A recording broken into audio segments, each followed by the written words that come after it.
একসে ময়মনসিংহের গায়ে, post office হরিণপুর, নীলখামের ভেলায় ভাসছে শঙ্খচিল। কোথা যেন আদি নিবাস তার, ভোরবেলার অন্ধকার, সেই ঘরের চৌকাঠ পেরোনো মুশকিল।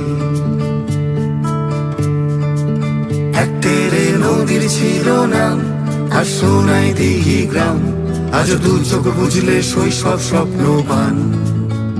কিছু রং হারানো ফুল পেল দুঃখী এক স্কুল, সেই ধানের ক্ষেতের সোনালি অঘ্রাণ।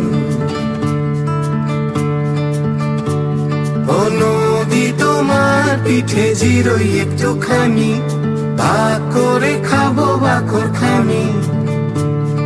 পান্তা ভাতে দেব মিষ্টিতে তুল ছড়া, শুধু লুকিয়ে রেখো তুমি আমার চোখের পানি।